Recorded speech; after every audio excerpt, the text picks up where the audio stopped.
150 বছরের পুরনো কুষ্টিয়া কোর্ট স্টেশনে আজও লাগেনি আধুনিকতার ছোঁয়া। সংস্কারের অভাবে তা পরিণত হয়েছে জরাজীর্ণ অবস্থায়। ফলে প্রতিনিয়তই ভোগান্তি আর দুর্ভোগ পোহাতে হয় যাত্রীদের। হারুন রশিদের ক্যামেরায় হাসিবুর রহমান রিজুর রিপোর্ট, জানাচ্ছেন জাবালুন নূর।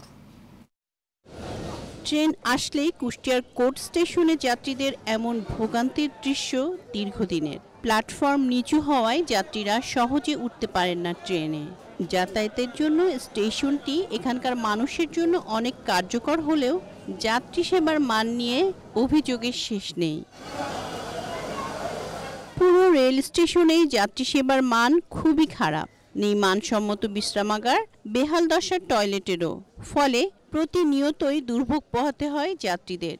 প্ল্যাটফর্ম থেকে এটা অনেক নিচু, অনেক সময় দেখা যায় যে বৃদ্ধ লোকদের স্টেশন থেকে ট্রেন থেকে নামতে বা উঠতে অনেক কষ্ট হয়। তার জন্য অনেক কষ্ট করতে হয়, পাদানি নাই, কোনো কিছু নাই, অনেকে স্লিপ করে। বৃষ্টিতে সব পানি প্ল্যাটফর্ম ভিজে একদম গলা গেছে, রোডের এই জায়গায় পানি বেশি বাজিয়ে থাকে।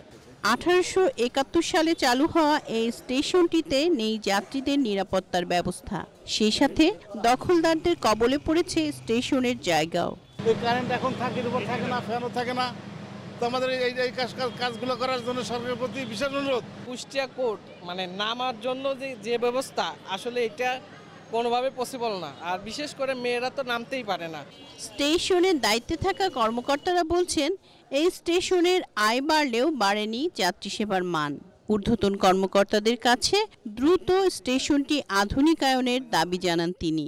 অর্ধ কোটি টাকার উপরে আয় হয় কুষ্টিয়া কোর্ট স্টেশনে, সেক্ষেত্রে কোনো লস নাই, চলছে, যাত্রী সেবা চলছে। আর চরম আধুনিকতার অভাব কুষ্টিয়া কোর্ট স্টেশনে। যে ঊর্ধ্বতন কর্মকর্তারা ভিজিট করে গেছে, আশা করছি খুব দ্রুত এই কাজ হবে।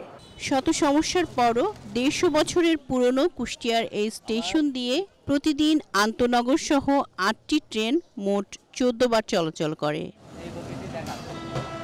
জাবালুন নূর, এশিয়ান টেলিভিশন।